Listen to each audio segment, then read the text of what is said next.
All right. Good evening. Thank you all for being here. We're excited to share with you about our trip to Israel, and hopefully all of the media and stuff works. Just in case anybody does ask you, I'm attempting to live stream it as much as I know the technology. It looks like it's on and working, and that's part of the reasons why we're be using microphones and stuff this evening. But it should be on there. The biggest part of the picture will be the pictures and slides you see, and then you'll have a little inset of us in there, hopefully, if it all works out. So, and we're going to have a great time sharing. Obviously, as we go through this, we want it to be pretty relaxed and informal.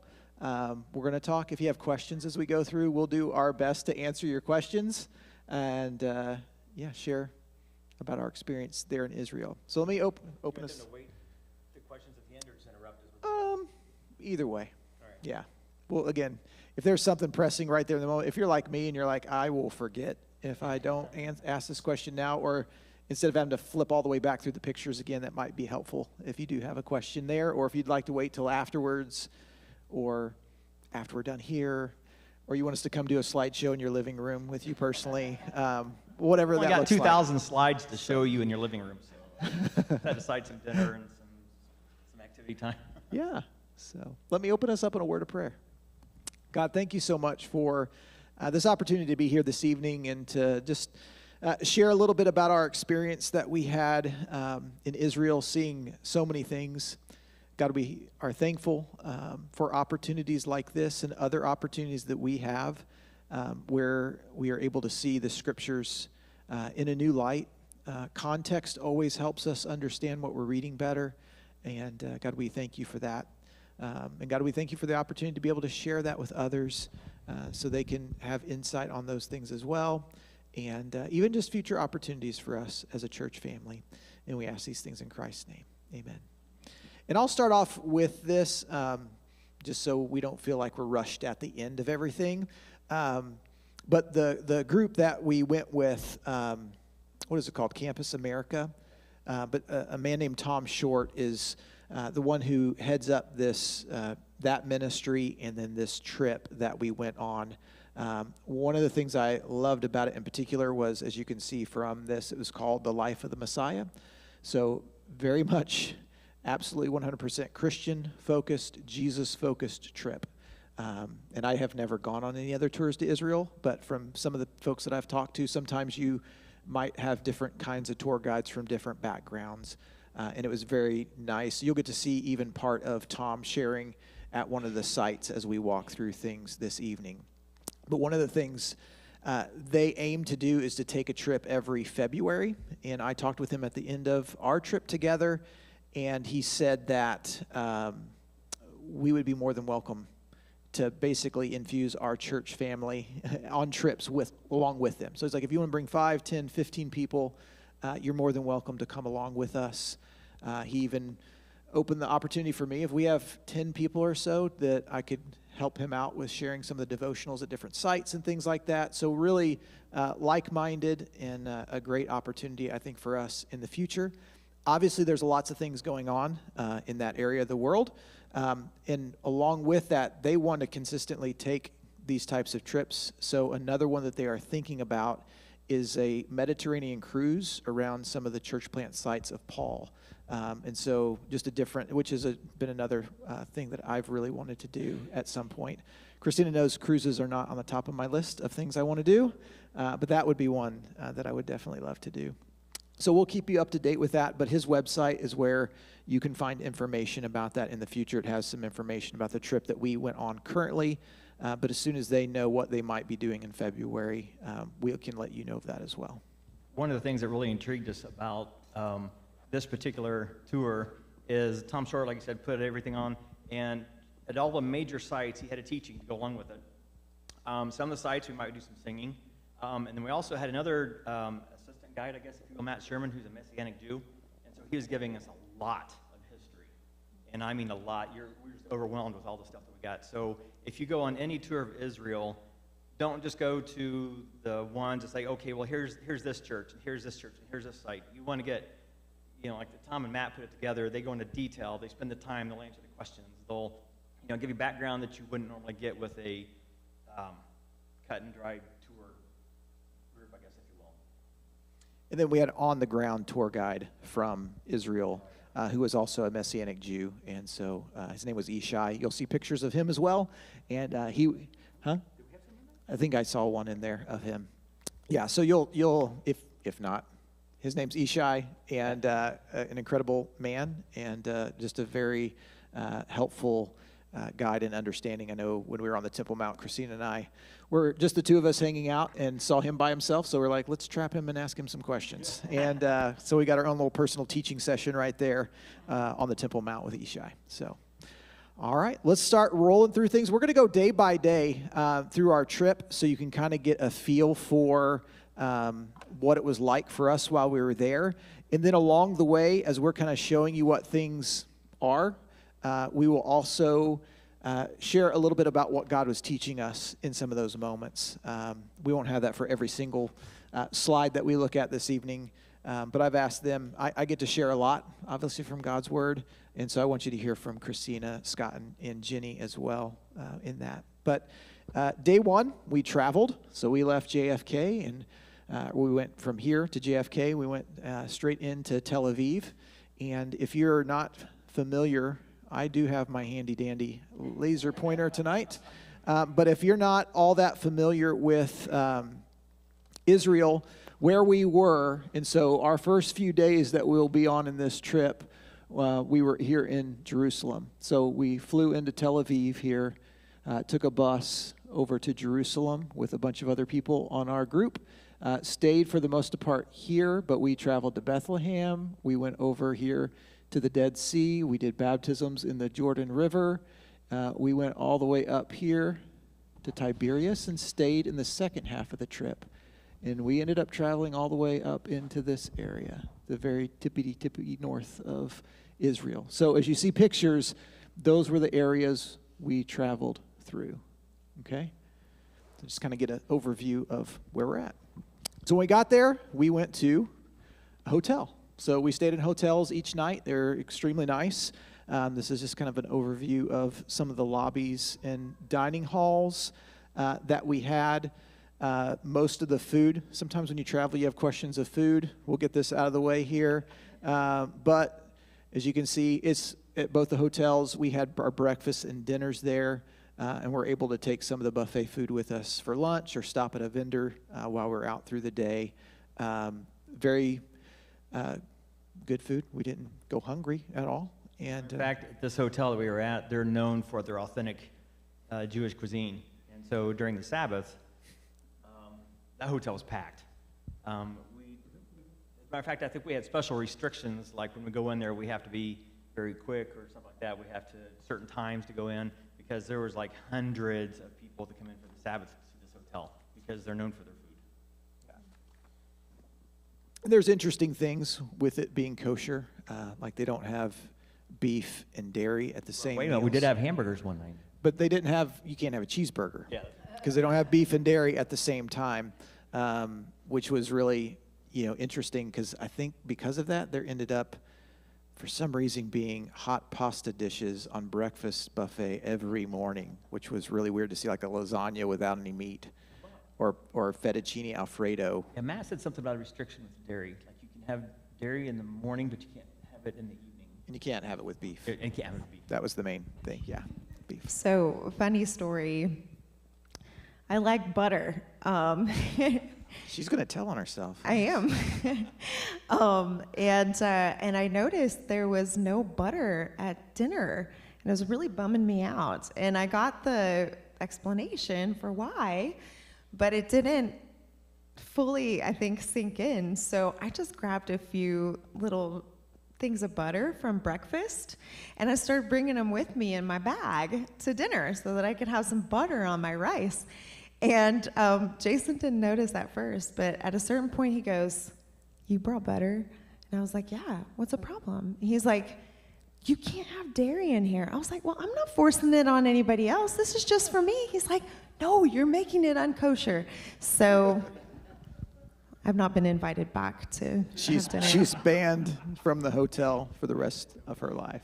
So yeah, we arrived the first day, kind of hung out got used to our rooms and everything, and then hit the ground running. It was wonderful because everything was planned. Our tour guides had everything planned for us.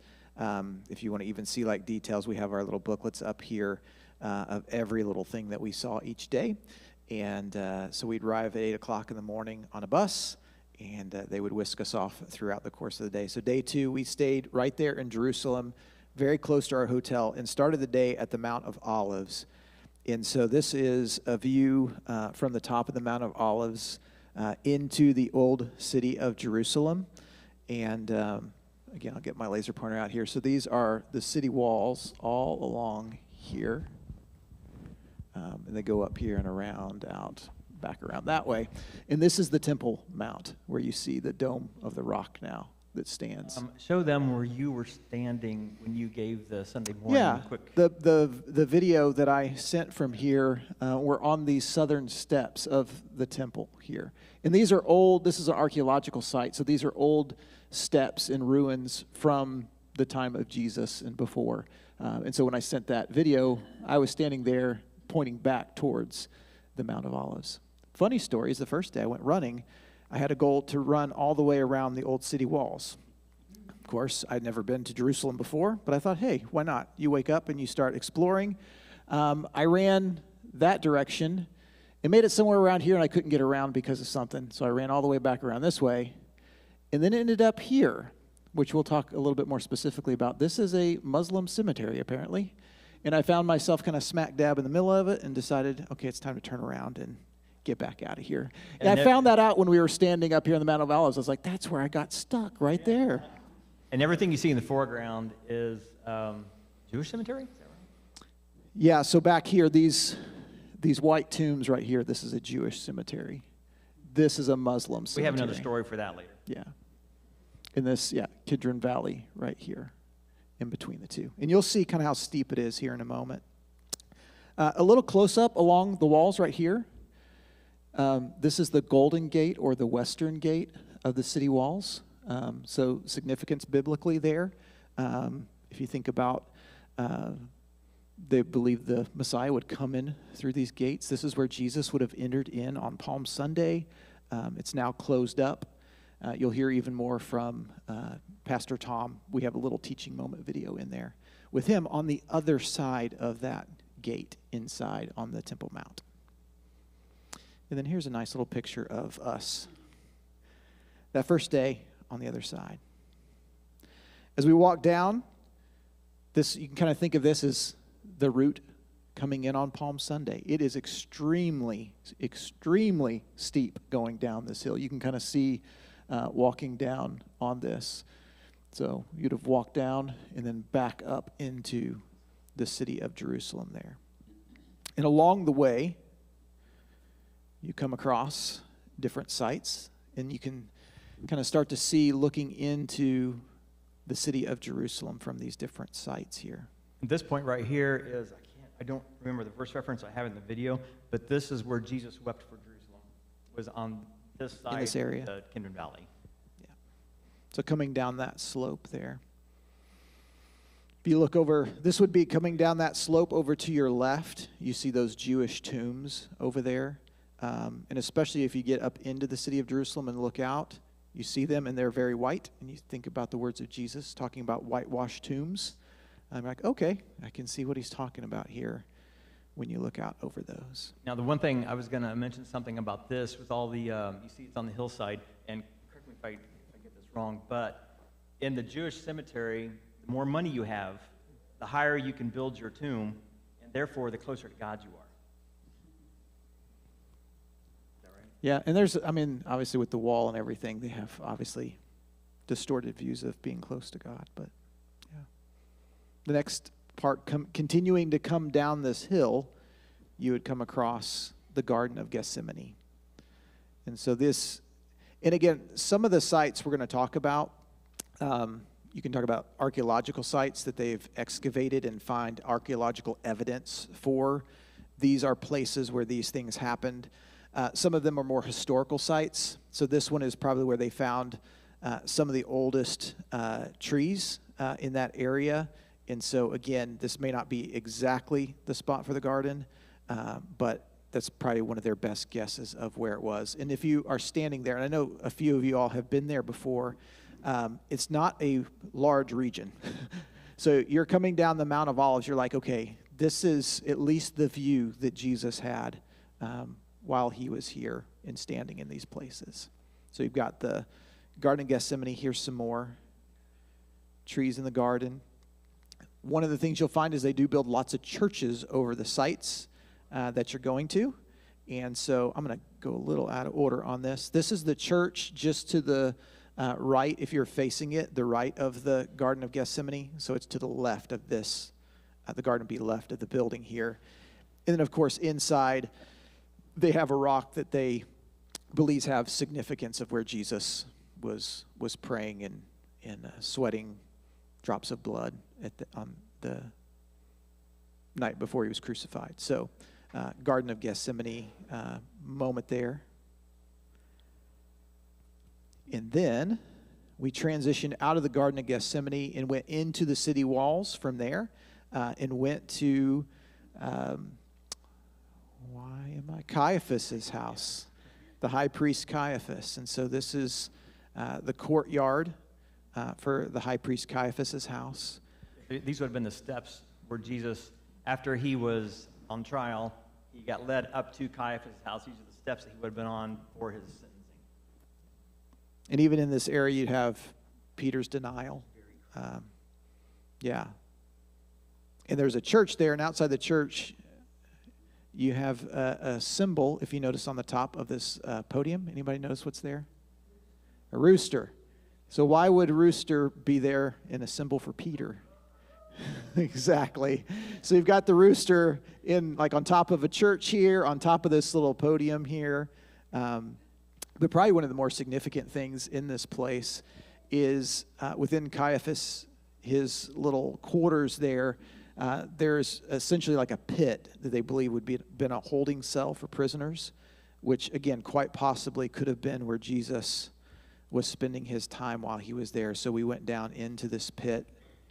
And one of the things about taking a trip there right now is there's not a lot of people. I'm sure today there's not a whole lot of people at all taking trips. But while we were there, I mean, they're getting a fraction of the people visiting as usual, and we could spend lots of time in the different sites without kind of another group coming through. And so I think this will play right away when I play it. We were able to...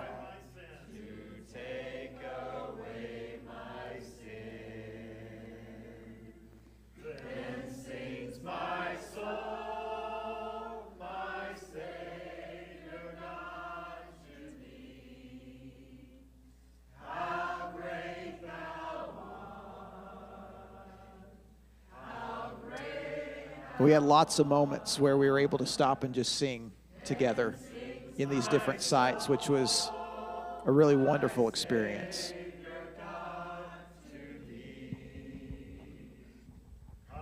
I will say that's one of the things that really surprised me about being there was I think I had in my head just subconsciously that we would be very quiet in these places and just very solemn, and everywhere we went, every church that we went to, a lot of the sites that we went to, and our tour leader Tom, he's a singer. You can tell he really loves to sing, and so that was an unexpected just thing for me, but something that I really enjoyed was being able. And of course, part of some of these sites are old cathedrals with super high ceilings and just incredible acoustics, and so it was just very powerful to be there, and I did a lot more singing there than I thought I would do, and that was cool. You like to sing, surprise, surprise. Yeah. So this area, I think for all of us, we were all crying. I'm pretty sure. But yeah, so a little bit of backstory. Tom had a message at the Church of the Basilica. That the church he shared previously, and I'm going to see if I can get this right. So this is the night, when Jesus is in the garden praying, and at this point, put yourself in the position that God cannot be associated with sin, so he has to separate himself from Jesus. And then Jesus gets thrown up into Caiaphas' house for the sentencing, and he gets put in this pit overnight, totally black. I don't know what he's praying or if he can pray, because I'm sure God's hearing, but he can't do anything. And so it's just overwhelming. It's like you're taking on the sins of the entire world. You know you're going to die the next morning. And he's down there alone, all by himself. It was just overwhelming. I was crying. I don't know about you guys, but yeah, that hit me pretty good. I was crying. Yeah. That first day, I mean, we got thrown in. I felt like gosh. right away. I talked to somebody yesterday at the wedding that we were at, and they had been to Israel, and they were like, we started in Galilee and made our way down to Jerusalem. I was like, well, we got flung right in to the heart of this all right away. That next picture that I popped up there, that is, again, there's not a lot of archaeological evidence for this, but a historical believed site of the Last Supper, kind of a traditional site for that. A couple other pictures here. I'm trying to see. Yeah, so everywhere we went, we saw soldiers. Everywhere We felt very they were, safe. And, you find out that when you turn 18, you have to serve as an Israeli citizen in the IDF. And so I don't know if it's going to be in our slides here tonight, but we did get to see a group of young ladies who were kind of sworn into their army. They get a Bible and a machine gun, and Those are not in there. and they carry those everywhere with them, everywhere they go. So we saw, people in shorts and T-shirts carrying their guns around because they have to continue to Or carry even had those. their guns in the hotel, didn't they, when Yeah, during the Sabbath, yeah. when they were there? They go everywhere with So them. it was a little unnerving to see somebody just walk around with their gun, and they were in the lobby just hanging out, with their guns and everything. You were like, wow, okay, this is weird. But after a while, it's just normal. And of course, the Bible that they receive is not like the Bible that we have. It would just be the Old Testament. But I will say that having been out of the country in Uganda, we saw a lot of automatic weapons there, but it is very unnerving to see, people just walking around. But one of the first things that they told us was they're there for your protection and they're on your side. And so that was comforting. Okay, these are the people that are protecting us, they're not going to, use their weapons on us. So it took away some of the fear. In another picture here, just to kind of go along with some biblical context here, when Jesus is talking about the eye of the needle, here's an example of what that actually means and what this would have been like in their context. So obviously, you can think of that in lots of contexts. Jesus is talking about how incredibly difficult it would be for a camel to fit through a certain small space, but this would have been that eye of the needle this is on the city walls of Old Jerusalem there.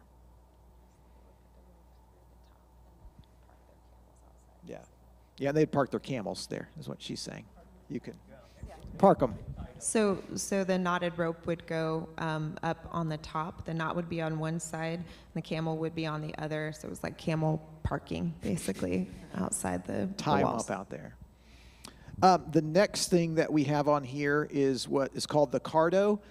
So it's an ancient street that's kind of below the level of the other streets that you're walking around inside the old city of Jerusalem. So you can see, and these would date back to the times of Jesus, these columns, the floor that you're looking at there, this street. And so we have actually 3 pictures of that street. So this is now down on that street level of the Cardo. And then you can see some of the old paintings that are on the wall. And they would have had shops, and just imagine little shops along the sides of the road here along the way. For those that may not have known, the city of Jerusalem has been destroyed and rebuilt who knows how many times. And so a lot of the stuff, when you're on the main level in Jerusalem, you're probably 50 feet above the old city. And so they had to do a lot of excavation to get down to the original Jerusalem, and this was actually the Roman. So they would, the Byzantine period. So then they'd have to go even further to find to go down lower for the Romans, and then down even further for the native, Jesus time period. And then just different things that you see. The Jewish people are preparing. There's a society that's preparing to rebuild the temple. And this is the menorah that they want to go in up on the Temple Mount. And so they're building the different pieces to go up there. Obviously, that creates a lot of tension because on the Temple Mount, it's controlled by the Muslims. So it's interesting tension in different spots. That was one of the most interesting things to me about the whole experience while we were there, is that, you know, it's the country of Israel, and they have the power and control over things. But there are different sites, like Bethlehem when we went there. Our tour guide, who is an Israeli citizen, was not able to go into Bethlehem with us. There's different levels of areas in which are Muslim-controlled. Bethlehem happens to be one of those areas, so he couldn't go there with us. The Temple Mount, there's only one bridge that people like us, infidels, it's called Infidels Bridge, can get up onto the Temple Mount.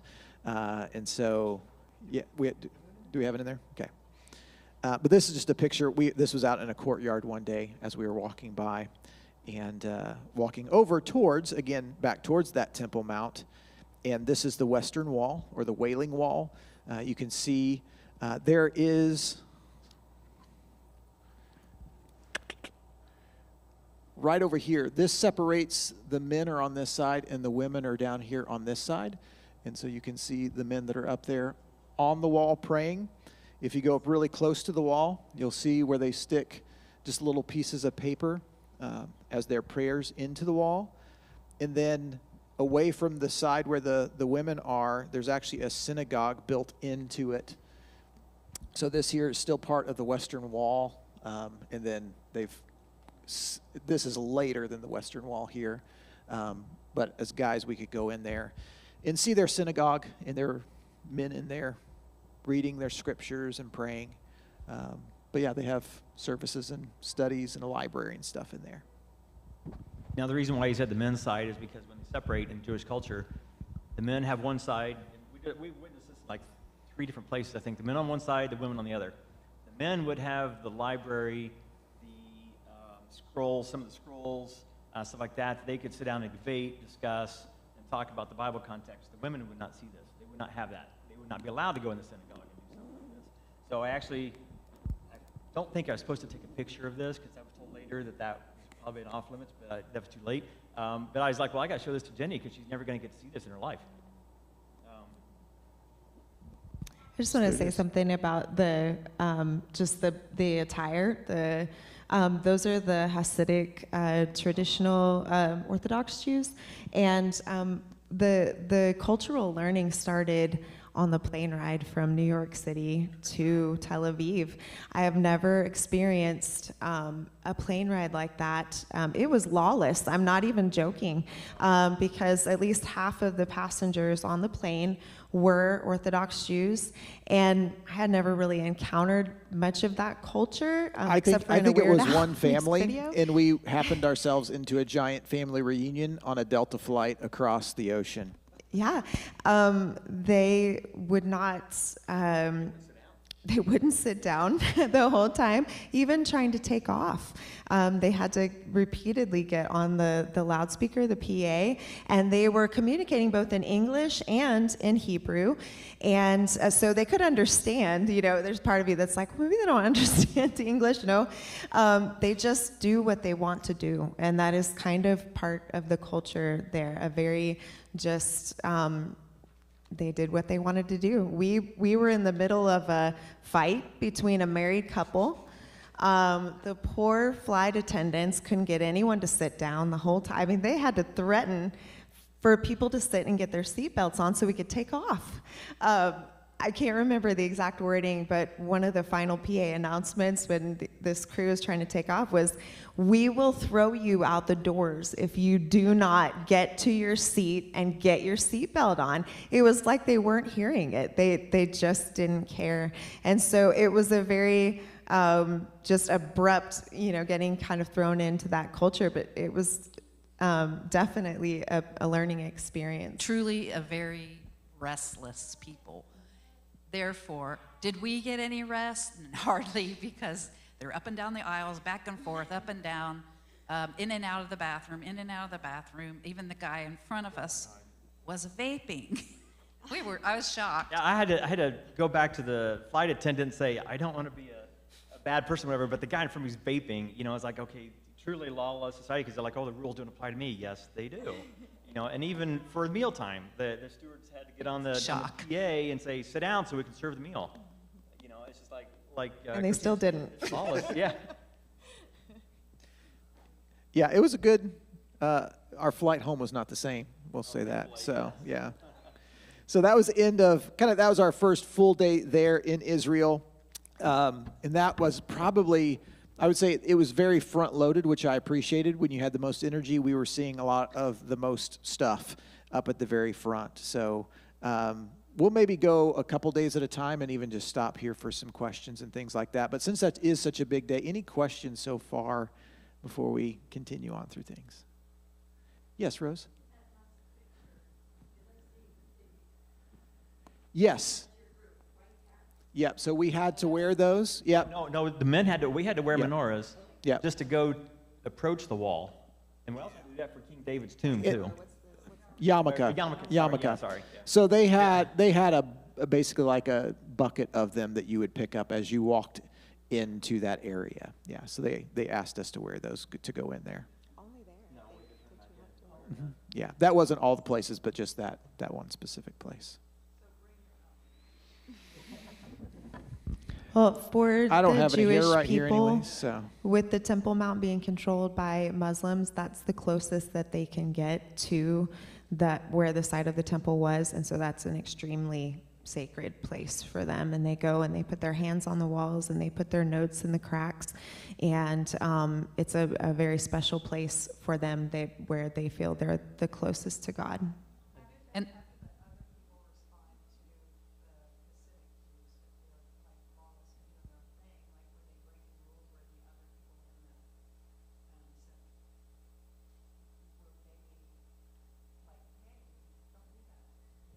Correct me if I misspeak, but I think the Orthodox Jewish people are the ones making a lot of the rules at those holy sites. So, you know, I think everybody's basically conforming to what they would require. I would say nothing was, I mean, the Temple Mount, when we get there, it was probably the strictest of rules. We'll kind of talk about what those were. And those are given by the Muslims that control that area. So I'd say most of the places we went were very, very relaxed. You know, they're extremely welcoming, glad you're there. Never felt any kind of like, you guys are out of place here or anything like that. There is big tension, though, between that Orthodox group and other Jewish people within the country. The Orthodox Jews refuse to serve in the IDF. They don't trust the government. So there is a lot of tension between the groups of Jewish people as well. In regards to the prayers that you see stuffed in the walls, I think you told me about this. They clean them out every night. They take them to another location. Somebody still prays over them. Is that right? What you were telling me? somebody prays over them, and they clean it out and take it pretty much every night. And then there's also a website that people who can't get to the wall, they can submit their prayers, and somebody does. I don't remember what the organization is, but somebody does pray for them. Yeah, Joyce? How does he fit into what's going on here? I mean, we didn't talk much about him at all. I mean, while we were there. It seems like worldwide we think of Netanyahu. Yeah. But actually, from what you're explaining, he's kind of irrelevant, isn't he? I mean, when we went out, yeah, religiously, I don't know that is probably, I mean, so like the Hasidic Jews that are there, one of the reasons that they don't serve in the IDF is because they don't believe in the government that's there in Israel as He's being a political figure, not a religious figure. Yeah. So Yeah, so. Yeah, it's a really interesting.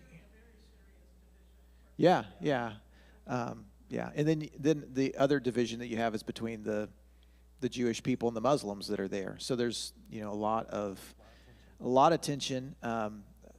there are two friends of ours that we had in college ministry back in our days at OSU that serve as missionaries in Jerusalem. And they've been there for about 7 years. They live about a mile away from our hotel that we stayed at that we showed you pictures of. So we got to go have dinner with them. And it was real eye-opening to hear from their perspective, trying to go there and share Christ across all these different spectrums with different people. And then once those people come to faith in Christ, how deep-seated that, division and hatred is, that it is almost impossible to get them to come together, not like in the same church, but even just to fellowship together. That's one of their big aims and pushes there. And so, yeah, yeah, I showed pictures of them one Sunday, yeah, yeah. Kate and Jeff are their names, yeah. All right, so we'll go on to, King David, I think, so we've just talked about a lot of things about Jesus. We've got to rewind quite a bit of time here. And his as you think about the city of David, was towards the south of where these current old city walls of Jerusalem are. And those old city walls, they've been built on top and on top of things. And so they are, not that from necessarily the time of Jesus. They've been built a lot. The Western Wall has been built on top of the one that was there during that time. And so even going down into this area where David would have lived and had his palace, picture of Ginny here by David's harp. That's not his harp, but it's outside that way there. Anytime that you would see anything in reference to the city of David, they'd have the harp in there represent, so that I guess belongs to that city. Yes. And a couple pictures from the excavated sites there, from the city of David. These are ruins that kind of stand up high from the second picture that we're going to show you, which comes out and overlooks what they believe to be David's palace. I'll show you that one. That one's probably the coolest one here, to stand there. That's a modern building that we were just in, That's a visitor center. the visitor center coming down. And then these ruins that you see right here are the walls that would have been for David's palace. And they believe this would have been the top part of his palace right here. So if you think about the story of David and Bathsheba, even kind of thinking about you wonder how David saw into that moment. Well, he was up very high looking down this way down into a valley. And Supposedly, I think from what Matt said, Bathsheba was like not very far not very far. down. Would have been like down in this Yeah. area right here. So, when you read the verse, you think it's like, oh, it's buildings away, it's very hard to see. No, it's just like, you can look down. Yeah. It's right there. And so the next few pictures that we have here are kind of descending down in. We're going to head down into what is called, I'll let you talk about that because I don't have the videos for Hezekiah's tunnel in here. They didn't load up. So they did not load up. I'll show them after we're done. So I had to reload things after I loaded them in.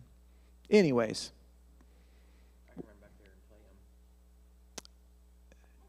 Yeah, when we get there if you want to, yeah.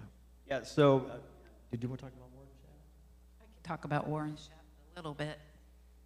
In the 1800s, there was a man named, I don't remember his first name, last name, Warren, and he was digging, he got permission, had to get permission to get there. The Rothschild family had given money so that they could buy the land, and they bought this land, and at this land, they gave him permission, Warren permission, to dig down. And he dug down and found the wells and the waterways, and he found the spring the Gihon Spring, I think it's called, where David was anointed king. So that tells you how far down, we had to go down the shaft that he dug in order to get down to where the well was, where David was anointed. So it tells you how far, the farther down through history you go, the farther down underneath the ground you had to go. So this shows you just really how far down. We went down through so many steps, going down winding staircases. And it was a little scary, but it was really cool. Yep. And then after that, as you're down in there, you get into Hezekiah's tunnel. So King Hezekiah had built, and we have one picture right now of Jenny in there. So we walked this whole thing all the way back inside the city walls. And so that would have been their protection to make sure they had water coming into the city walls. And it was, I think, I don't have the whole video is 30 minutes long. I videoed the whole walk through this. Myself and Scott and Jenny went through that tunnel. Then there's the Canaanite tunnel that is actually an older one. So I'm a chicken. And I don't like caves or very small spaces. So they gave us the option to do a shorter tunnel, which was a much older tunnel, 1,800 years old, Canaanite temple, and proof of Jebusite occupation. From 1800 BC. 1800 BC. Oh yeah, Yeah, not so- 1800 yeah. years, from 1800 BC. And proof that the Jebusites did dwell in that land at some point a long, long time ago, just like the Bible says they did. So my adventure was just as narrow, but only about 5 minutes long. So, but get I any was pictures? carrying Jenny's bag. So I had a big backpack on my back and then a big bag on my front and trying to squeeze through, but it was much shorter than I think hers Hezekiah's might have been shorter. tunnel. Scott, you want to go ahead and show this next is just a video that I took. There it goes.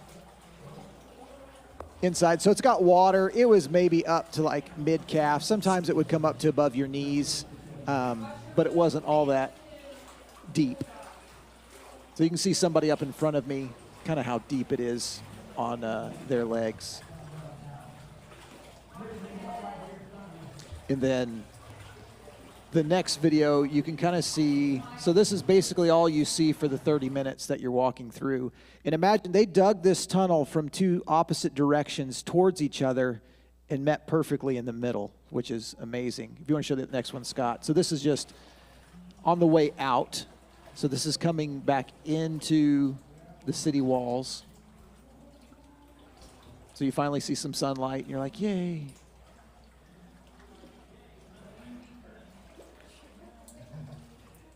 I have a story to tell about this. I wasn't going Go to ahead. do this because I am claustrophobic.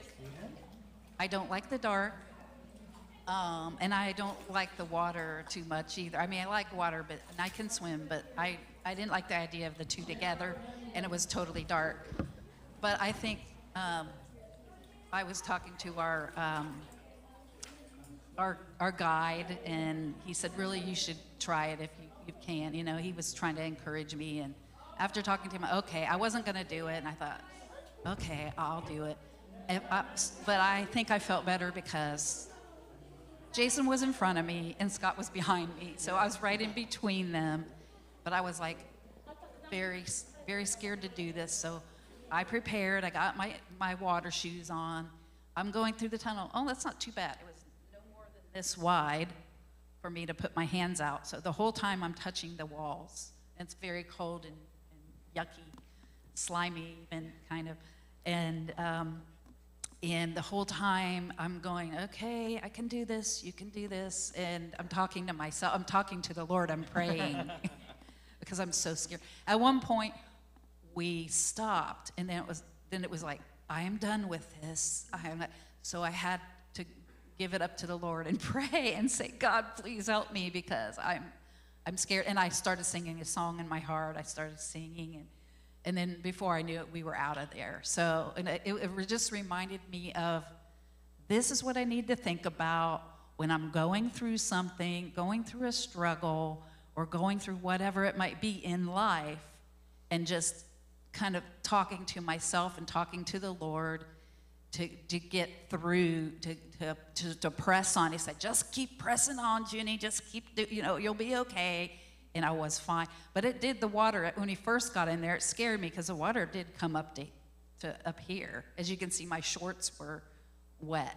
So up to a certain point, but they had dried very quickly. I didn't have to worry about changing or anything.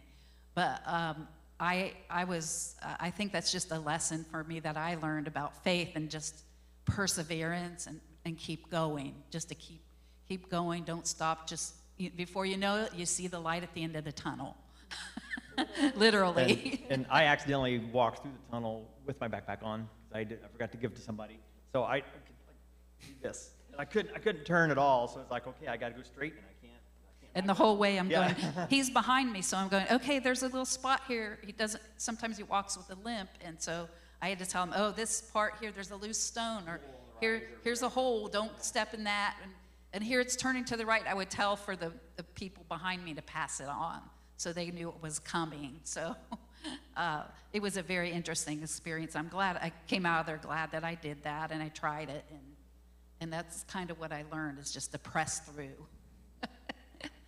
And so that Gihon Spring in which it started at, it comes up to, and they don't know for sure which one's which, but the Pool of Siloam. Some believe it's what you're seeing right now behind us, but they've had a more recent excavation. Oh. Well, hopefully this will... There it is. For some reason, it's not showing the ones we want to show. Oh, well, we'll make it. So these are kind of these steps that come down into this recent excavation area here. And they're starting, some are starting to suspect this might be the Pool of Siloam, which if you think about Jesus' day, this is where he healed a blind man and told him to go and wash in the pool. And so this was built in the time of Hezekiah, but was still being used for ritual washings for the temple, especially around festival times, as there was just tons and tons of people that would be. There's a fly up here. Okay, this fly has been here since this morning. Oh. It was plaguing us during worship. I didn't see him this morning, but now he's got me here. And then even more recently, I want to say it had only been open for maybe a month when we got there. What's called the Pilgrim's Road. So it's an old road they've excavated from this pool that leads all the way up to the southern portion of the Temple Mount. And so you can imagine for yourself this pool here in which people would have done ritual washings, and then they would have taken this journey up the Pilgrim's Road back up to the temple. They say it was the size of 3 Olympic swimming pools. That's how big The pool. they said the Yeah. Pool of Siloam was. Yeah. One of the things that was really interesting with the Pilgrim's Road, like you said, it hasn't been open like maybe 2-3 weeks. We were the first And this generation is it here. to actually get to walk through its completion, all the way from the Pool of Siloam to the temple. Again, in the Bible passage where Jesus sends the blind man down to the pool, so he's unclean, but everybody coming up from the pool is clean. So they can't touch him, and he's trying to reach out. He's blind, trying to ask for help. So he's got to make his way down to the pool to be cleansed and to be healed, but everybody's trying to make their way up, and they can't touch him because they're clean. And if they're unclean, then they got to go back down to the pool and clean again. And this would have been open air in the time of Jesus. Obviously, they've built over top of it now. There are actually homes. Are we back? Okay, built I over think we're top actually of back on this. track here. So, nope. We didn't know a lot about it. We just kind of walked through it, and I think it's so new that they didn't have signs for anything yet, but I think they will. It had only, like we said, it had only opened a few weeks before we got there. So we had sent pictures to our Bible study group, and Marie and Chris had told us about a book that was written by the people that dug it out. It's called When the Stones Speak, and it was all about the struggles and the pains they went through to open this thing. It was so difficult for them to do it. The significance of this is just amazing because it really is a visual connection from the past that proves that the Jews were there way long time ago in the past. It connects them to the past, and he talks about in the book all the politics that went along with it and everything they had to go through. It's God that's bringing this back up. I really believe it. That picture that you showed of the item in the box, I don't know if you can get back to it. Yeah, that is a Jewish coin they found embedded in the stone. So that's why they've got it protected so no one tries to steal it or anything. But then that's more evidence. And then one of the things that's in the book, and this is really interesting, is they have a drainage tunnel underneath the road, and they found a golden bell. This was only mentioned in one place in the Bible, that a high priest would only be the other not servants. They would have bells on their robes, but no one would have a golden bell. Only the high priest would do that. So that's evidence that there was a high priest that actually walked up and down that road as well. And this is coming out of that road back up. Now to the right, you're back to the western wall there. And then all the rubble that you see right here would have been the stones that were thrown down from the old Temple Mount. That its area that's destruction in protruding up there 70. too is called the Robinson Arch. That's where people actually coming out of the pool would make their way to the Pilgrim's Road. They'd enter over the Robinson Arch into the temple. And again, that's all the stones, like you said, that's being thrown down trying to... Walking this way into the temple back in the day. Yeah. And then from there on that southern side of all of this, so kind of back over this direction. So if you were to turn and walk back over here, this is that place where I'm so confused right now with the order of these things. Oh, yep. Well, here, we'll go this way for it. So these are those southern steps that I sent that video from. If I go one more, yeah. So there, apparently they got a picture of us shooting that video. But I want to Proof that go. he was actually there. So this is one of the sites. These steps. I'm gonna go back here. These steps that we're sitting on are the old steps that would have gone into the temple of Jesus' day, and where most people believe that Peter would have preached at Pentecost. And just down from those, they have, on that side of the temple, they have excavated 50 of these ceremonial cleansing basins. And you can kind of notice here, and there's 120 of these all around the temple, but there's 50 of them on the southern side. And it's a possibility, because you think, where did you baptize 3,000 people after Peter's message? Well, these 50 basins could have definitely been the place where you would have walked in on this side, down into the pool on those steps, and then walked out here. And so just kind of neat to see a possibility of where, I've always had that thought, where in the world did they baptize 3,000 people on that day? But that would be one Not possibility. in the Jordan. It's too far away. There's that picture. So this is an interesting. I guess the I could reason just see why this. the reason why I took this picture is Matt was telling us that when they planned the temple out, they purposely altered the steps so it's short, long, short, long, short, long. That way you cannot run up to Jesus. You have to meditate and take your time. So you can't. Everyone can't just rush up to the temple. And this is just a little side note. This will be kind of maybe more towards your question earlier, just a second ago, Joyce. We had one of the guys that was on our trip had reached out to Mike Huckabee to meet with him. So we did go by the embassy that is there in Jerusalem. That's not it.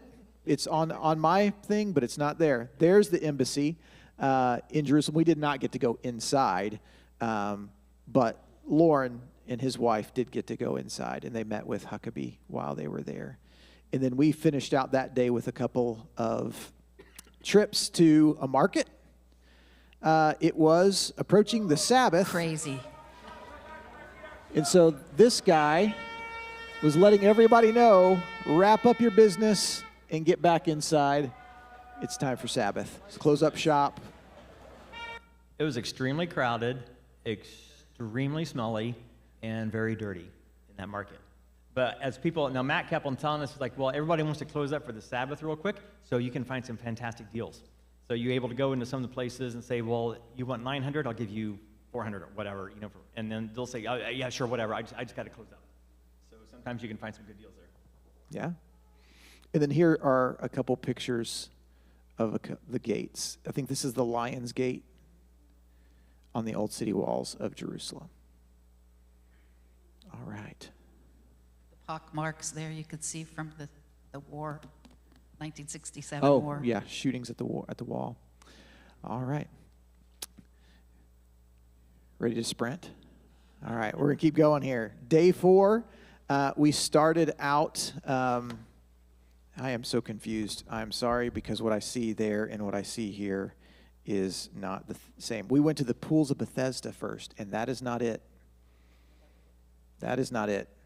That is it right there. We went to the pools of Bethesda. This was another really neat place to go. There was a church right next to it in which we were able to go in, and Christina really enjoyed spending time singing hymns inside of that old church. But it was neat to, again, see one of these sites that you read about in Scripture with the healings that took place there. We were able just to spend some time praying for the needs of the people on our team together, people sharing prayer requests and praying for one another right there at this site. It's, as you can see from this previous picture, a very expansive site, and you're not even seeing it anymore. I am so sorry. There it is. When I look here, I see it, and when I look up there, it's not. So these two pictures right here are the pools of Bethesda that are there. Then we made our way. That's not it. That's not it. This is going to be it. There we go. So again, this is, I would say, more of a kind of tradition. The Via Dolorosa, the path that they have you walking today, would have not necessarily been the path that Jesus walked that day. But they have some markers and stuff to pray along the way as you go, some different stations of prayer. It was a little disappointing for me because I was Yeah. expecting, to be a little more, a little more reverent and be more quiet. And it was loud and noisy, and there were Was this the lined market? up Yeah. things lined up to buy the same thing, same old things all the way around. It's like a big market along there, and it was narrow. The streets were very narrow, but it was a little not what I thought in my mind as the Via Dolorosa. Those previous pictures, they would have a round disc. There's like 14 stations. They'd have a round disc marking that spot, and then they had a figurine of what would have happened at that spot. We tried to get some close-ups. It was kind of hard. Yeah, it's about the best we could get.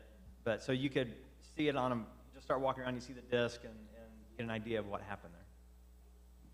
But this did take us, in that moment, again, preparing ourselves, we did make our way through this to the Church of the Holy Sepulchre, which is one of the sites believed to be where Jesus was crucified and buried. And so that's what you're seeing here now. That's the outside of the Church of the Holy Sepulchre, and then making our way inside. Again, this stone is one that has probably more sentimental value of people believing this is where Jesus' body was laid to prepare after he died. And then this is a painting inside that's just on the other side of that stone. They had Yeah. mosaics On the on grounds. tons of churches and everything, depicting a different, they had picture or mosaic of Peter. They had Jesus. They had different things in there, so just everywhere. Mm-hmm. Typical of the Roman and Byzantine period. And then this is kind of a church within a church of the burial tomb that they believe within this church, the Church of the Holy Sepulchre, where Jesus was. And we didn't actually get to go inside of that. Yeah. Interestingly enough, there's another site there. Let's see here. That's us making our way outside the city walls there. But the Garden Tomb is another site that's there. I'll let Christina, do you want to say something about it? Because I know it was... I felt much more connected to the Garden Tomb site, and not necessarily because it's more credible as Golgotha and tomb site, but because it was very hard to connect with just a lot of just it was a shrine in the Church of the Holy Sepulchre, which was beautiful, but I did not feel very connected with it. I don't really know how to explain it. I didn't think this through. I didn't know I was going to be talking about this, but when we went to the Garden Tomb, which was just a stone's throw away from it, and another fairly credible possibility, but it was a natural site, so you were seeing it more like it would, much closer to what it would have been during that time. And going to a lot of these sites, their tradition is, hundreds of years ago, some very zealous believers would build a beautiful church, an ornate church, and that was, I know, part of their worship and just the specialness of those sites for them. But for me, it made it a little bit hard to connect with them a little bit more. But for this one, this was a much more natural, open air. We got to see a possibility of a cliff that could maybe have been Golgotha. You kind of have to, use your imagination a little bit This to is an see old it. picture of it before it was kind of built up around that area. There's a bus station right below it right now. But we were able to see That's it. a tomb from that period and actually go inside of it and see the channel where they would have had the stone and they would have rolled it, over it and back away. One of my questions with all this was, how did these women think that they were going to roll away this stone to, put spices on Jesus's body? Like, That's what were the they channel. thinking? But then you get to see things like this and you go, okay, this is engineered. This is not, there was a way that they could do this. Now, there were guards there too. And Jason said, well, they may have been thinking they would depend on the guards to help them as well. And then the angel did it in the end, so it was a non-issue. But it was just really neat to see, okay, this is how it would have been during that time. And we were able to even go in there. So And again, this is the channel that she's talking about, and that's the entrance to the tomb right there. they asked that we not take pictures inside or right outside of it. And Oh, so we could. we couldn't take a picture inside. Yeah, we of could. the tomb? Yeah. Oh, It was I totally- didn't think I was the only rule breaker. No, No, we could we take could. pictures. We That could one take I do pictures remember. inside the Church of the Holy Sepulchre. Yeah. We could here. This I thought one. that they specifically No. asked us not No. to take a picture inside there.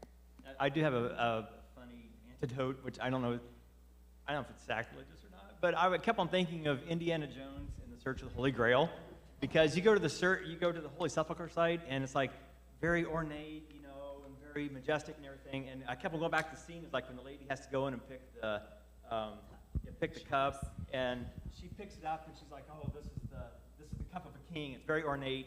And then the guy drinks of it, and then obviously dies. But then Indiana Jones picks up a simple clay pot, and he's like, "This is a cup of a carpenter." It's a simple stuff. It's not the majestic, ornate. To me, as the Church of the Holy Sepulchre was the majestic, ornate stuff, which is all right. I understand that, but the Garden Tomb, I think, spoke loudly. And to Christina everybody. said the same thing Yeah. when they talked about it. And these are the inside. Garden Tomb is also an extremely evangelistic site as well. The group that runs it and does the tours, it's all about Jesus, and so we appreciated that. We were able to take the Lord's Supper while we were there, and it was really neat. Yeah, as a really neat site. And so here you see the outside of the tomb that's there, and they're very close to one another. So we went over and walked to the site that they said could have been Golgotha, and it was really interesting to see how that was all set up, and thinking about how it would have been a road going by that, and how public and just out there Jesus would have been when he was crucified. And then that tomb that's here that you see is not very far at all, just a couple. There were also tombs under the church, which we didn't see, so we didn't get any pictures. But we were told that this was more the kind of tomb that a rich person would have had. And that's what Joseph of Arimathea is. He was a rich person, so it made sense. And then we made our way to Bethlehem.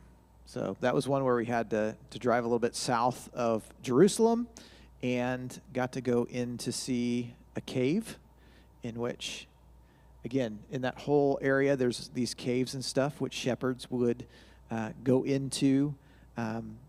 In this area, obviously, they're trying to make a living in different ways, and one of those ways is from not sculpting, but carving olive wood into different nativity scenes and different biblical scenes, like the Last Supper. Some of them are Jesus. very, very I think this one ornate. this one I think is the entire life of Jesus, carved out of olive wood. I remember one of them they said was like over $100,000. Like, I mean, it was massive, yeah. But yeah, you can see it. Beautiful, beautiful pieces of work. And then we made our way over to the Church in the Nativity, which you see here. And then again, they built a church over everything. That's the entrance into it. The reason why everyone has to stoop is because you have to bow to show reverence Yeah. before God walking into the church. That's why they made it low. And then you see different. So this would have been like an older floor over a newer floor that was built, and they had done a good job of essentially replicating the old floor, but they had different windows underneath where you could see the older floor Mosaics that again. was there. Yeah. And then this right here is coming up to the site where they believe would have been the site where Jesus was born. And there's Jenny.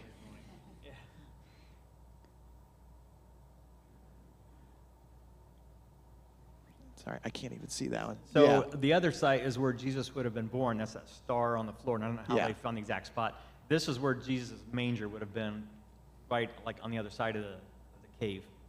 Yeah. Manger's made out of stone. And then we've got the dung gate. You'll have to help me out with this one. I looked at this and I was like, what is this? That was what it looks like inside of the Dome of the Rock, but which we were Oh, not allowed okay. to go into because we were not Muslim. So But- they had a model there. That was the next day, Yes. the Temple Mount. So Yeah, that's a Temple Mount. So this is, and Here's another Jason's still trying to figure out the Ah. slide order. we're on day 5 Yeah, now. on, Temple Mount. On the top of the Here Temple we are. Mount is technically, I guess, owned by the Muslims or whatever. They will not allow any archaeological digging up there. Not just the Jews, but anyone. No one can dig up there because they're afraid that they'll uncover the truth, and they don't want the world to know the truth. So no one is allowed to dig, do any archaeological excavations on top of the Temple Mount. When it comes over here, I'm going to try to whack it. It's really interesting when you go up there and you start to look at different things. Our tour guide told us, in thinking about the Jewish people and their beliefs and the fact that they have not been able to sacrifice and make sacrifices for a long, long time, since 70 A.D. And our tour guide told us that about once a year, somebody tries to sneak like a lamb up there in a backpack. It's like, and that just kind of, you're like, wow. I mean, it makes you think like what they're, in their beliefs, what they're missing. But then to be so sad and go, you missed the real lamb, the Lamb of God who can take away your sins for real, once and for all.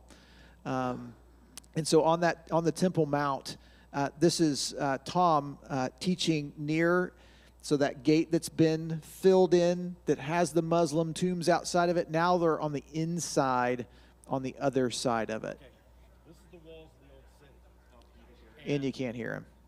In it, they have blocked the golden I can gate tell you what he's where saying, if you Messiah want me to, would if you don't enter. want to walk back there. And on the outside, they put tombs or graves of Muslims because they say that would be unclean for him to walk over. Then they walled off the wall, the entrance, and now they built this mosque. There were cats everywhere, by the way, running around. Lots and lots of cats. And we had one lady in our group that would I'm gonna feed them wherever we went. Start that over. Okay. In it, they have blocked. Okay, this is the walls of the old city, and in it, they have blocked the golden gate where the Messiah would enter. And on the outside, they put tombs or graves of Muslims because they say that would be unclean for him to walk over. Then they walled off the wall, the entrance, and now they built this mosque here on this side in the Temple Mount area to continue to block the Messiah being coming. So he'd have to walk over the graves, break down the wall, and enter into a mosque is their idea. I don't think they're going to keep him out, but that was their goal.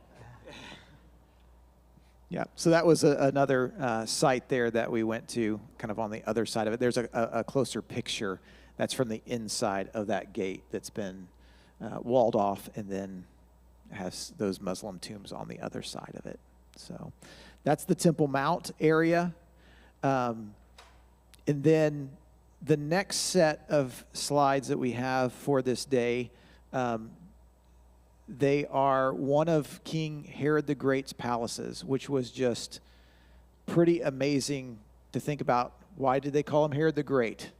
And you start to think about some of the buildings that he did. Well, he actually built that mountain right there. Not just the buildings on top of it and around it, but he constructed this mountain, the moving of the earth to make this, and made a palace up on the top of this mountain. And there's all kinds of things around. There's a view from the top of it. And then a view from the top down. He even had pools, and they're excavating this area in which that palace would have gone all the way from the top. This is now down to the base of that mountain. There was a theater up there. It's a closer look at some of the excavation that's going on down towards the bottom of that mountain, and some of the structures that are up on top of it as well. So that's south of Jerusalem, and thinking about the palaces. So we're going to actually, at the very end, we'll see another palace of Herod that's out on the Mediterranean Sea. And so, I mean, an incredible builder when you start seeing the structures that he built. So Herod the Great. Jenny, did you want to say something? Not to mention the temple, right? He built the temple in Jesus' day.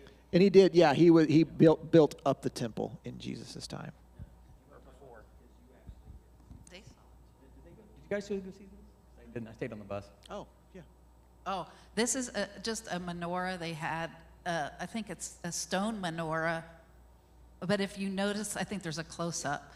On the menorah was little pictures depicting different things in the history of Israel. So I thought that was very interesting. Some of them were Old Testament stories. Some of them were more modern happenings. So I think we had something that explained each one of them, but I didn't put that in here. Yeah, and that was outside of one of their governmental buildings, yeah, in Israel that we hit on the way back. So now we are going to move away from the Jerusalem area and head into the Judean wilderness, which was a really interesting picture. If you want to go be alone, this is a place where you could be alone real Does anybody have any easy. questions before we proceed Yeah. any further? Nope. So there was a dust storm that made its way up from Egypt while we were there in the second half of the trip. So you're going to see some haziness in some of these pictures. But you think about Jesus going out to fast for 40 days.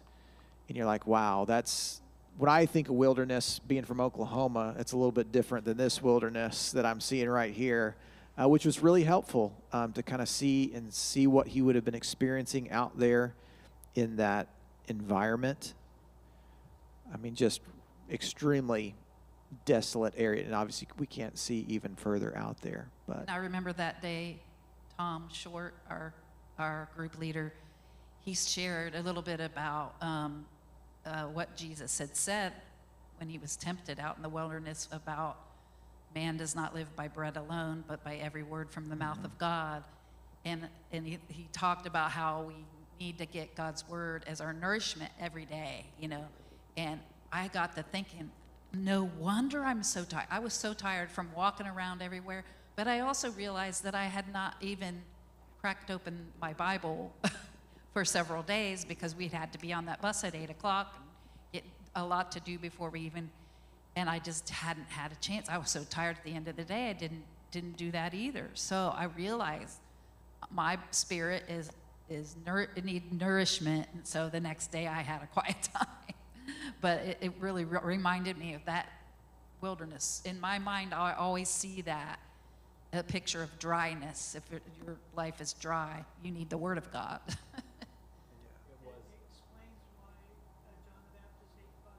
Yes. Very much so. Yeah. Yeah. You think about John the If you can Baptist. just If that's where imagine he's from. That wilderness just goes on and on and on as far as the eye can see. Just And it is wondering. sudden. It's not like it Yeah. gradually, like out west here, where it gradually gets that way. It is just boom, it's there. You're like, what happened? And so this is the site believed to be Mount Temptation, where Jesus was tempted. And then we made our way from there out to the Jordan River. And so you can see some pictures here coming up to the site where you can go down to the Jordan River. So this is walking. Yep. It's very clear water, as you can see. We will see the beginnings of the Jordan River up at Caesarea Philippi, which is very crystal clear. It's like, wow, that would have been really nice water there. Yeah, the other side Jordan. is Jordan. the Jordan. Yep. So, yeah, it's interesting. You'll see it in the next picture, too. So, whoop, wrong one. I'm going to get back on track here. So, this is Scott getting baptized in the Jordan. So, right here is the border between Israel and Jordan. When we stepped down and walked down into the steps, I didn't know where the last step was. And so I took a step and then turned around and was like, whoa. And I thought maybe I was going to drift off down this way. Thankfully, I didn't, because you're not supposed to go over there.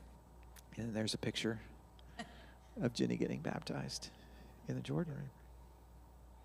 So then we made our way from there to the site of the Dead Sea Scrolls, which was an amazing, one of the most significant biblical pieces of evidence that we have. It's just amazing how God has preserved his word for us, and to see these sites inside the little visitor center there.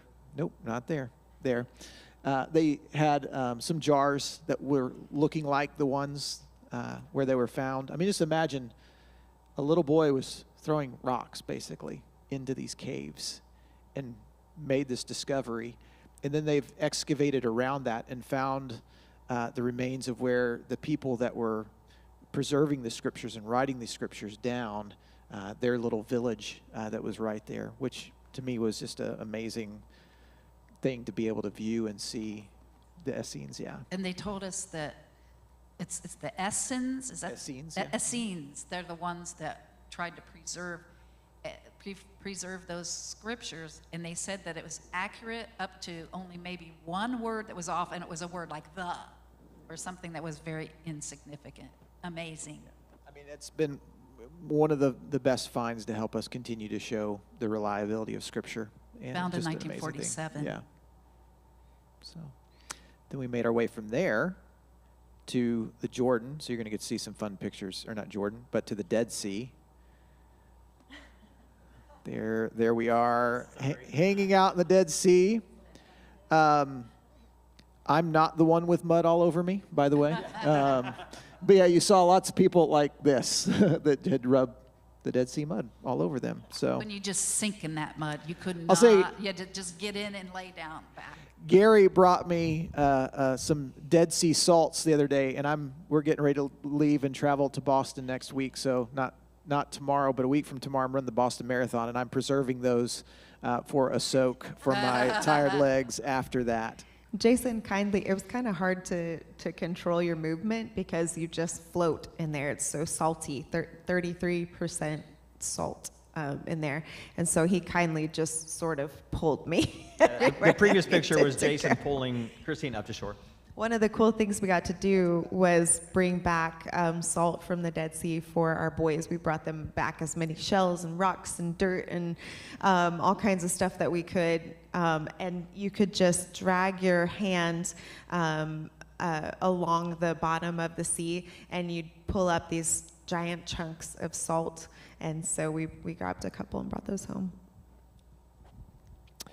And then this last one, we were just talking about this site, Christina. Hotel. No, this was That was another day. Yeah, this is actually, I think, on the next day. Is it? Yeah, the Mount of First thing the next Beatitudes. day. Mount Beatitudes is what this is, and it was actually a really peaceful place to go and to just kind of meditate. They gave us a few moments just to sit out there. And Christina and I were actually talking about this earlier today. We just spent some time praying for our family, specifically for our boys, and it was really cool. I won't share specifically what because I don't want to embarrass any of our boys, but even since we've gotten back, like seeing answers to those prayers. So just we were going through this and then saw that picture and were reflecting on God's goodness and kindness and just graciousness in answering those prayers and beginning to answer those prayers that we prayed that day out there in a garden, and just a beautiful, beautiful time. Another place where they had a church. Who knows how many Beatitudes there are? Anybody know? There's 8. I know that now because that church has 8 sides on it. It says octagonal. That's just something I'll remember now, just because I was there. So we're into day 7 now already. We started the morning there, and here is the beginnings of the Jordan River, right behind Jenny in this picture. And we're at the foot of, this is Caesarea Philippi, at the foot of the highest peak of Hermon. all of Germany. What did I say? Germany. All of Israel, Mount Hermon.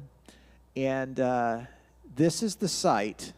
Let me see if I can get to the pictures here. Yeah, so the source flows out of that mountain and down into the Jordan River. And this is kind of up on this platform. So where Jenny is, right behind her, this is now a close-up shot of this. And if you want to think about the picture that we just looked at the very beginning of the map, this is that's the very northern edge of all of this. And to think that Jesus took his disciples, this is a pagan worship site. Jesus took his disciples to this place, which as Jewish people, they were not supposed to go. But he took his disciples specifically to this point to ask them some questions. Who do the people say that I am? And then he asked, who do you say that I am? And Peter got the right answer, that he's the Christ, the Messiah. And do you remember what Jesus said to him? He said, upon this rock I will build my church. And I remember just standing right there in this base of this massive mountain and going, Jesus came specifically to this place. He's the creator of all things, and so he knew what he was working with. And he went specifically to this site to teach them this lesson. And it just kind of flooded over me that wasn't an anomaly for Jesus. He did that in every moment and every teaching that he did. He spoke the precise right words at the precise right time in the precise right place. And then to think that he said, and the gates of Hades will not prevail against it. And they talked about this opening right behind us here as the gates of Hades. And so it wasn't just a metaphorical statement that he was making, that he was making these statements and teaching them these lessons in these places for specific reasons. And I thought, man, traveling there on foot, I can't even imagine. It took us a long time to get there in a bus. But to think about Jesus traveling with his disciples specifically to this place to teach them that began to reform the way that I think about, Jesus, I've always thought of him as the master teacher. But now it's like, oh my gosh, it's not even, I can't even begin to imagine how just incredible it is to think about that. And so thinking about the context of Scripture, we think probably a lot of times about the literary context, but even the geographical context matters so much when we're reading the Bible. And so that was probably one of the more significant moments while I was there. This is the pan god, right? It's right here. And then this is a very, very bad place. Human sacrifices, a lot of sexual sin going on, the pan god, everything. So like Jason said, there is no mistake why Jesus preached right there. And it's not like Jesus was going around the corner down the road from Jerusalem. This was far away from Jerusalem. It took us Well, our hotel was a couple hours away by bus, and then our that we stayed on Tiberias on the I know how to get through in here. Tiberias on the Sea of Galilee, and it was even another It's up couple here. of hours drive from there. It was as far away as you could get. So it and took you us a while to walk get that from way. the hotel she's talking about. We were right here and went up here. But this is from Jerusalem all the way up to here. I think Ishai said it would have, from Jerusalem, it would have taken Jesus 2 weeks to go to Capernaum. And then I don't know how much longer Caesarea Philippi was past that. Yeah, Capernaum's not, I mean, it's down here on the Sea of Galilee. Yeah. Now, let's see if I can find my place again. Here we are. All right. And so this is,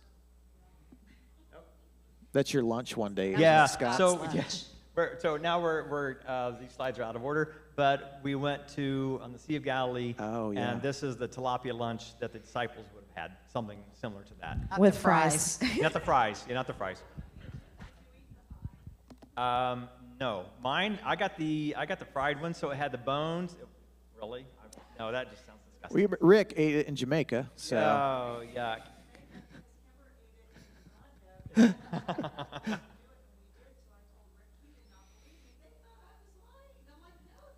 Oh, that sounds disgusting. No, I got the fried tilapia, and you got the baked tilapia, and I was probably half mine was pulling out bones. It was the I best shouldn't have gotten tilapia that. I've Yes, ever it was. had. It was so good.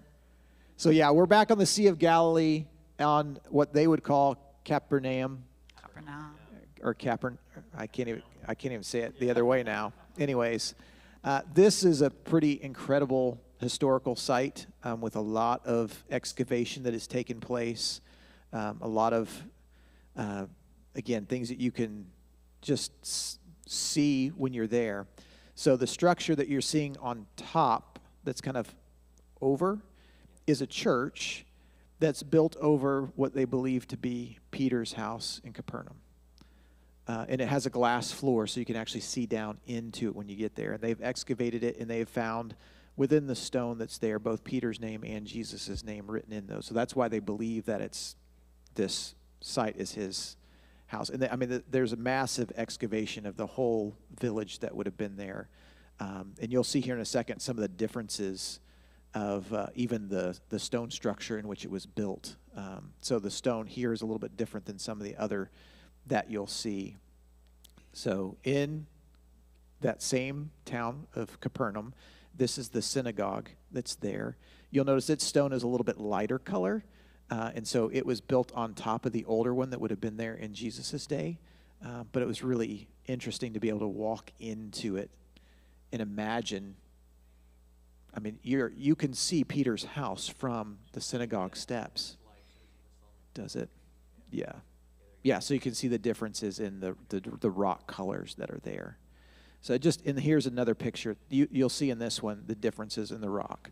So this is the outside of the synagogue walls. So you can see the old synagogue was built out of this rock, and then the newer one was built out of these. So this would have been from the time of Jesus, and then Peter's house, this would be the front of the synagogue. Peter's house is that way. And then the Sea of Galilee is you just walk 15 meters, 20 meters, and you're there. Yeah, I talk in meters sometimes. We're American. Give us feet.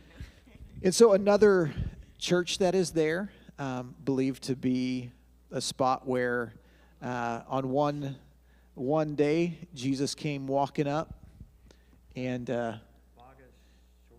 is that what it's called? Yeah. Yeah. Where Jesus has a little conversation with his friend Peter about, do you love me? And so this is where that is, again, not a lot of archaeological stuff that's in this site, but just a historical site where they believe. We're standing right here on the shore. And So- again, they built a church Yeah. over the site. Yeah. Like they built churches over everything. So that previous picture was inside this church. The Sea of Galilee would be where we are right now, from where this picture is. And so just imagining a fire going there on the shore cooking some fish. And then we do have a day in Galilee on the sea. So here's some pictures of us on our boat ride. What's that? I don't look very happy there because I'm trying not to throw up. Christian has motion sickness problems I and do. Severe motion sickness problems. and but, handled most of everything it was really okay. well. Again, you can see how hazy it was for us. I had a blast going out running every morning. So I would either kind of go around the old city walls of Jerusalem while we were there, or here I would run along the Sea of Galilee, which is just a fun thing for me to go and do and pray and spend some time with the Lord. There's the four of us at the front of our boat. Apparently, I do remember now dancing taking place on the boat. Where's the video? It's not in here. And also on that boat, we got to see them take a net and cast it out to fish, which was really interesting to see. One, how small the net was. And even he, as he was casting it out, was like, it would be a miracle to catch one fish. And so again, to think about how much in the workings of Jesus, when, hey, throw that on the other side. And again, it's a very small net. It's not a very big net. And then what And took our place in tour that. guide just happened to be Peter. Yeah, his name was Peter. Peter. And again, the boats they would have been in were very small, too. They were a lot smaller than the boat we were in this day. I can't even remember. I think it was probably when we were going through the Gospel of Mark, I showed a picture that they have found an old boat from that time period and the size of it. We actually got to see a piece of it in one of the visitor centers as we walked in from the Sea of Galilee one day. After we took the boat ride and walked in, we got to see that, which was awesome. The Sea of Galilee was much smaller than I was thinking. It's not a big It's a lake. sea. It's a lake. It's a big lake, yeah. This is where I got dirt for Elijah Lucas.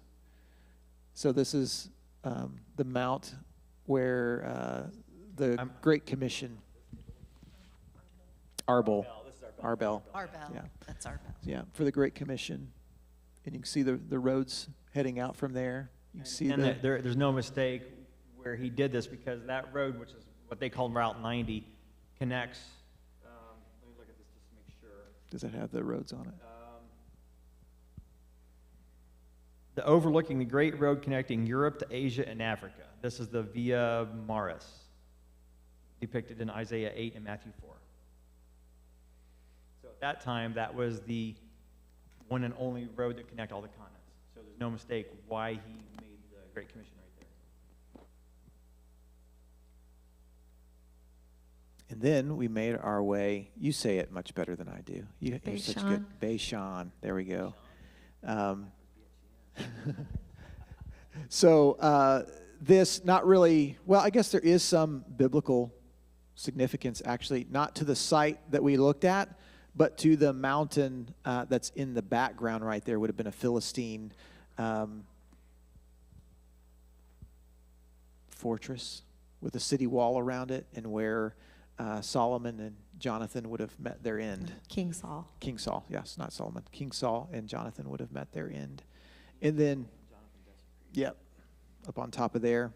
More towards the time of Jesus, this was a Roman city down here that you see in the ruins of it. Here's an amphitheater.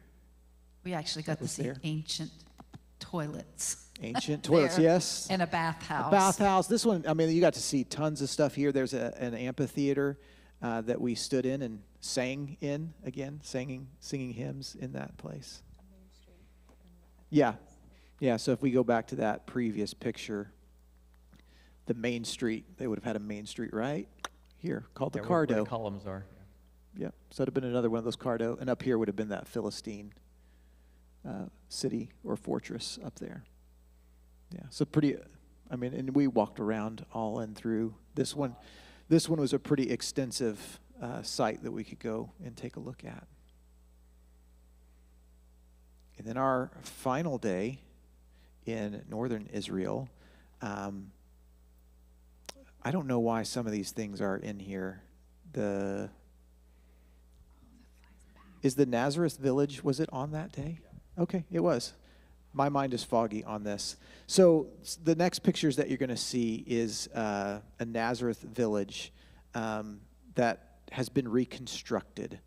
They have found some historical things and incorporated it, but this was pretty neat within the city of Nazareth to walk around and kind of see what a village would have looked like, see a shepherd in that village, Kind of living history Yeah. museum.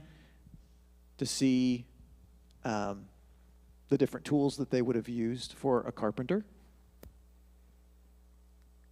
They had reconstructed a replica of a synagogue in those days. There it is. And so that was neat. I know Christina really enjoyed getting to see that because you can kind of see things really built up all around it.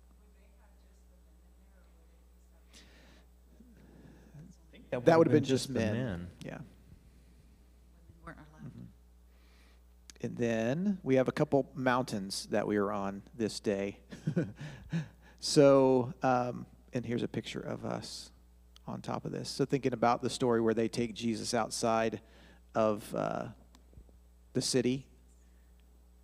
He's from Nazareth. They take him out and want to throw him off the mountain, and yet he sneaks away from them. This is the mountain in which they believe that is. And there's a pretty steep drop-off right behind Christina and I in this picture right here. We got to go that day to Mount Carmel. So that's a statue of Elijah with one of the prophets of Baal at the foot. You might have to help me out with this picture. I don't remember what that is. Around there, Okay, it's a garden. just a garden. I was like, is there significance to this picture? I don't Beautiful know what garden. it was. But we have pictures in this one. I can't remember what that rock supposedly has some significance, but I can't remember what. I don't think that was from Mount Carmel, No. but Yeah. that was there. And then this is the view from Mount Carmel. Or no. No, this is Mount They say, Tabor. yeah, looking out over what we would call the Valley of Armageddon, they say it Armageddon, which I've adopted, Armageddon. and I like it. I think it sounds much cooler, Armageddon. What kind of dinosaur is that? An Armageddon. Armageddon. And this is Scott in that same spot right there. And then the last place we visited was Caesarea Maritima. So this is Herod the Great's palace along the Mediterranean Sea. And so, again, a very highly excavated site, another amphitheater that's there, another place that we sang. Some pretty neat things. This right here, very significant in this inscription that's on this stone that was found at this site that places Pontius Pilate as the prefect of Judea during the time of Jesus. Yeah, that's a replica of it, but this is where they found that. So finding actual physical evidence to what we see in Scripture, as seems to always be the case. We're going to see if I can. So there's two more pictures. Do you mind going to one of them? One of them I think is pretty significant as well, thinking about where we are in the book of Romans, because it was a fairly new discovery there. The next picture that you'll see is actually where Herod's palace was. He built it right on the Mediterranean Sea, and it's since been flooded and eroded out from there. And, interesting just to think about how powerful a man he was, and his kingdom is no more. So that's basically the foots of his palace looking out into the Mediterranean Sea. And then the last one, this has been discovered in the last couple of years, that's just been kind of back from that palace area, but it's a prison that's there. And they know they found some evidence of some Jewish rabbis that were jailed there, but there's also a thought that that could possibly be where Peter was jailed on his way out across, or not Peter, Paul, on his way across the Mediterranean to Rome. And so it's just an interesting thing to think about, where he may have started that journey out across the Mediterranean Sea. So, and that's where we actually left this site and went and saw an aqueduct that came down to this, and finished out our journey there. So I'll open up for any other questions, or even if you guys want to share anything. We did 10 days in about an hour and a half. Lots of stuff. I think it's good for us to kind of go back through and to think through these things. I wanted to make a comment. I wanted to thank you all for praying. And it was evident to me, and I'm sure you guys, that those prayers were being answered, especially when it comes to timing of everything. You all know what happened a week after we got back from our trip. So that alone was, because we were a little nervous about that, but we didn't see really a whole lot of evidence of anything that was out of the ordinary. Or, I felt pretty safe and everything was pretty normal. So that was one thing about the timing. The other thing, timing-wise, was that windstorm that came and it kind of blocked the view of everything. It really got bad. It got to the point where I'm coughing a lot. Other people are having some things with their eyes, or some effects from this wind dust storm. And the thing about that was that we got through all of our Jerusalem sites, and anything that we really had to see a vision of, like from far away, most of those places we got to see, and our vision wasn't blocked. When it came through was pretty much local things that we saw that you didn't have to see a view. So we didn't have that. When we got to those mountains and we wanted to see the view, we got to see it, that the dust storm was gone. So the timing of that dust storm, the timing of as far as when we got to see certain things, even because this pilgrim road that we went on was open maybe 2 weeks before we came. So we were able to see that, and that was amazing to be able to see that. And Scott and I had been planning to go on this trip, but we were supposed to go 2 years ago. We wouldn't have gotten to see that. So, but then it opened up for this year, and we were able to invite them to come with us, and a lot of other things that just kind of fell right in place at the right time, and it was obvious to me. People are praying for us. And I'd like to ask your prayers to continue to pray for me, because one of the things that happened to me was, and I don't think it's all from the airplane, but from going up elevation and then going back down, you're in the lowest part of the earth, the Dead Sea, and then you go up this mountain, then you go back down this other mountain. And then between that and the dust storm, my ear has gotten plugged. And it was starting to do that even on our way to the airport. So even before I got on the airplane, my ears were popping and getting plugged. And even when I got off the airplane, it did not unplug, and I've tried all kinds of things, but it seems like it's loosening up a little bit. I've been to the doctor, so continue to pray that would. They said it takes a little while, so continue to pray for me that releases and unplugs itself. I would appreciate that prayer, but it was obvious to me that they were praying, that people were praying, so I thank you for your prayers. And so I want to say too, thank you to Scott and Jenny for roping us in with this, and they took care of a lot of details, a lot of plans that they travel a lot. We don't really travel all that much, and I'll be totally honest, this whole trip was a big stretch for me personally. But Scott and Jenny were so gracious. We joked a couple of nights before we left. We're like, you guys might hate us when we get back, because you know people a certain way, but then you travel with them and spend several days nonstop with them. But they were extremely kind and gracious to us throughout all of that, and took care of so many details that we just didn't have to worry about or think about. And so thanks to you guys. I also it's important to me that that I share my thanks for you guys as a church, because this is not an opportunity that we would have gotten outside of the church's support and the church's paving the way for us to go. And Scott and Jenny and their small group had a lot to do with that, but we're thankful for just the opportunity to get to do something like this. And I'm a nervous person. I was a little bit scared, I'm not gonna lie. Jason was a cool cucumber the whole time that we were there, and I felt like I was holding on by a thread, honestly. But I knew that it was something that was very important to him. He's talked about for years wanting to go, and it was important to him that I went too. And it was so evident to me, and I don't throw this around lightly. We really don't talk that much about spiritual warfare. But I got a major skin rash all over my body while I was there.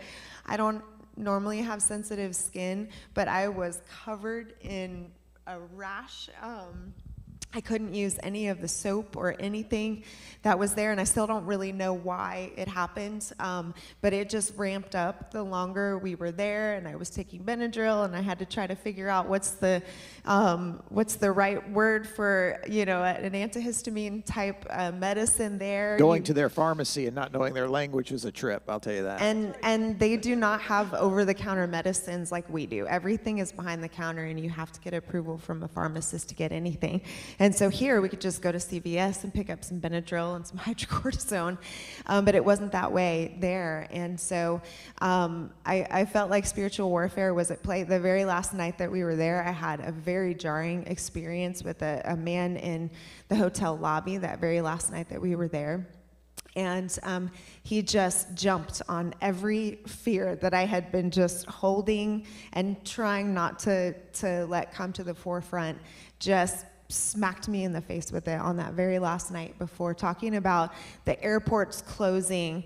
Trump is, threatening to start bombing, and we may not be able to get out. And I felt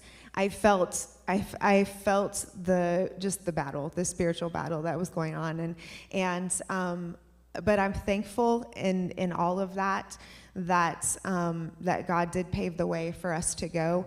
My faith has changed. I believed everything before we went, but being there and getting to see where those things happened, it was incredible. It's an experience that I just can barely describe. It was so amazing, and it does change the way that you read the Bible and how you think about certain things. To be standing in a field of wildflowers and to think about Matthew 6, and so I just want to say thank you. And like I said, this is way outside of my comfort zone. So if you're thinking, that's great that you went, but I'll never do that, I would ask you to pray about it. I didn't think that it was something that I would do either, but I'm thankful that the Lord allowed and made the way for us to do this, and that he also overcame my own fear of going and doing something like that. So thank you to you guys. Thank you to Scott and Jenny. Thank you to Teresa for keeping our kids while we were gone, taking great care of them. And yes, thank you for your prayers. Yeah, I second that. If you get to even think about going to Israel, please do it. It is life-changing. And like she said, when you're reading the Bible, you can actually put yourself in those scenes now and say, oh, this is where Jesus got sentenced. This is where they had their when Jesus resurrected and he had the meal with the fish with the disciples. We know exactly where that is. So you can just see yourself in that scene now. And it's just, yeah, you just look at the Bible just a completely different way when you read this stuff. And it's something I've been praying about for a couple years, actually, and had reached out to a couple tour groups about the possibility of us being able to take trips. And it's pretty awesome how the Lord does what he does so well, because, you know, most of the places I contact, they're like, you'll need 50 people. I'm like, well, our church probably isn't big enough to take groups of 50 on a regular basis. And so, you know, things broke out after that, and I kind of put it on the back shelf. And then this opportunity came, and sitting with Tom one evening at dinner and just kind of sharing that kind of with him. And that's when he opened the door to say, you guys are always welcome to come with us. And so we have that open door, and we'll make those announcements and make that available to see what the interest might be from our church family moving forward, and just take that as it comes for us. Diana, I saw your hand up a second ago.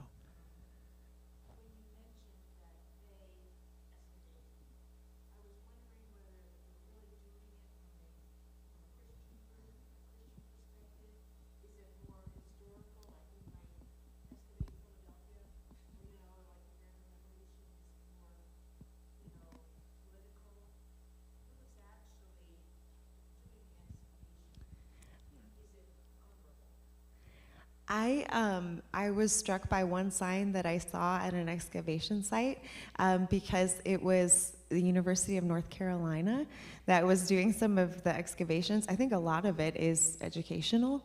That was right outside the old city walls, yeah. Yeah, so very academic, educational. I don't think they are doing a lot of the excavation with any kind of a slant towards what's going on. And then being really open to, okay, what is this place? What was it? So like the pool, that they excavated it, and I think it seemed like they were convinced that was the pool of Siloam, and then they found something, we're like, oh, it may not be. So they're not letting their opinions kind of take them one way or another. They're trying to let the evidence, it seems as though they're trying to let the evidence just speak for itself, and then when we go, we can make of that what we make of that from our Christian lens. Does that answer your question? It is interesting that these archaeological sites, they have an archaeological member or whatever. Like if they're going to be doing a dig, like for instance in the Pool of Siloam, that was found by accident because they had a sewage leak in one of the villages, whatever, and they went to go dig and they hit bedrock, and they're like, wait a second, this might be something important. So then they actually have to stop the repairs, or I don't know, they had to like really be cautious what they did. And they started excavating, and then they found the new Pool of Siloam. That was by accident. And then reading in the book, when they found the Pilgrim's Road, again, that was another, they couldn't dig up toward the temple because the Islamic people would have a heyday. You know, so you're trying to infiltrate, you know, our religion. Yeah, they'd protest and everything else. Well, then they found the drainage system by accident, and they tunneled up through there, and all of a sudden they're like, they hit this bedrock or this limestone or whatever it was, and like, what is this? And we're like, hey, this is the temple wall. We actually made it all the way up to the temple wall. But then they couldn't tell anybody because the Muslims would protest and have a heyday and cry out and everything else, so they had to keep it secret for quite a while. There's some fascinating stuff in that book. I would encourage, if you're even remotely interested in the City of David, Pool of Siloam, or the Pilgrim's Road, read that book. Very interesting. Yeah, there's a lot of good stuff in there. I wanted to share something too. Before we even went on our trip, God gave me a Bible verse, and a lot of it led me to search a lot more because of geography. But I had never heard of this, but I read Psalm 42, I'll start in verse 3 to go to 3 to 8. My tears have been my food day and night, while they say to me all day long, where is your God? These things I remember, and I pour out my soul within me. I used to go along with the throng and lead them in procession to the house of God, with the voice of joy and thanksgiving, a multitude keeping festival, going to the temple, basically, on that very temple road that I saw. Verse 5, why are you in despair, O my soul, and why have you become disturbed within me? Hope in God, for I shall again praise him for the help of his presence. Oh my God, my soul is in despair within me. Therefore I remember you from the land of the Jordan and the peaks of Hermon, from Mount Mizar. Deep calls to deep at the sounds of your waterfalls. All your breakers and your waves have rolled over me. The Lord will command his loving kindness in the daytime, and his song will be with me in the night, a prayer to the God of my life. And we talk about, Diana and I do a precept study, and they always talk about context, and definitely got to see the context of Mount Hermon and where that took place in this. And before I went, I was like, I'd like to see Mount Hermon. I hope I get to see Mount Hermon. And we did. That was a picture of me. I had Scott take it because I was talking about Mount Hermon the whole time. And I want to see Mount Mizar, and I found out that Mount Mizar was part of Mount Hermon. So I had to do my geography. It's just a smaller peak of Mount Hermon.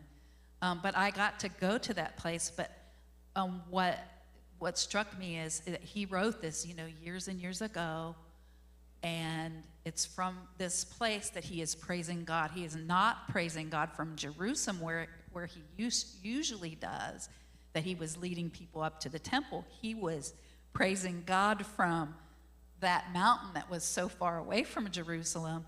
And it was like God said to me, and even at times when I was at the graveside or the tomb that they showed us, I just sat there and I didn't want to leave. I was like, this is beautiful, God. I want to sit and just worship you from here and just stay for a long time and just tarry there and sing songs like we did some of the other places, but we didn't get to there. But God said to me, he impressed it on my heart and said, you can worship me from anywhere, wherever you are. And that's kind of what David was going through here, because he had run away from, I think at this psalm, maybe he was running away from Absalom or somebody from all the times they were chasing him. The enemies were after him, and he had to go hide way up there. And it made me think, if you really want to go to Jerusalem and to worship and have that experience, that's great. But we can do that anywhere. We can worship him from wherever we are. And it helped me to be able to leave the place too. So it was just a neat, really wonderful experience to be able to be there and to see the places, and then be able to, in my mind, I can still see them in my studies. It really did an amazing thing for me, and to be able to be baptized in the Jordan River, and to see what the Dead Sea was like, and all those things was just amazing to me. So I'll never forget that, and I'll never forget Mount Mizar. I'll say, and kind of along with your question, Diana, if you are really interested in this stuff, we found with our boys, and I find it very interesting, but I think it's really accessible for young people as well. There's a YouTube channel called Expedition Bible, and it's done really, really well. And they go to these sites, and the guy who does it, he's a Christian, and he's giving you the Christian perspective on these things, and just does a really, really good job of helping you see those things. So even if you can't go right now today, there are ways that you can go and experience and see some of those things to help add some of that context. Because even if you go, like you're back here, you're not there. It's like every time I read Romans, I can't just walk to Rome and go, okay, I want to look around and see what this is like. We can still have access to some of those things. It's a wonderful privilege that we have. So I want to go ahead and be sensitive to our time. We've been here a couple hours. So I appreciate you guys being here, in your patience and your attentiveness. But if you do have other questions, we'll hang around, and you're more than welcome to come ask us. I know I have my phone here. Scott probably has his laptop and phone here like I do. We have other pictures too, if you want to ever see pictures or anything along those lines. And I got a rock. She's got a rock. But just want to, again, thank you all for this opportunity. I feel like it is definitely the experience. One was an experience in which God worked in my life. And then also moving forward has been one I think that has enriched my ministry and understanding of God's word. And I hope that translates into enriching your lives as well. And so extremely thankful and grateful for that. And just want to encourage you all in your walk with Christ that, like Jenny just said, you can worship him anywhere. You can hear from him right where we're at here in Marysville, Ohio. So let me pray for us, and we'll wrap up for the evening. God, thank you so much for our time here tonight. And one of the things that you amaze me with all the time is just, in a simple way of trying to say it, is how big you are. That even here for 2 hours, trying to explain a few days of our lives, and we can't even scratch the surface. And that's just the kind of God that you are. It helps me understand the words that I read in Scripture, where John says that we couldn't write all the things that Jesus did because there's not enough books. And so that's just the kind of God you are. And I want to thank you for being that way. It just amazes me. And it is one of the things that continues to drive me to want to know you more. And I pray that's true for all of us, that our time here isn't just looking about archaeological things, which I find incredibly fascinating, but it makes us stand in awe of you and drives us to want to know you more and more and more. I pray that happens. I feel like the older I get, the more I want to know you more, and I pray that happens for the rest of my life. And I pray that for us. We thank you that we serve such a great and mighty and awesome God. And yet, as great and awesome and mighty as you are, you love us and care for us in our real personal lives every day. What a great God we serve. We thank you. And we ask all these things in the name of our Savior, Jesus Christ. Amen. Thank you all.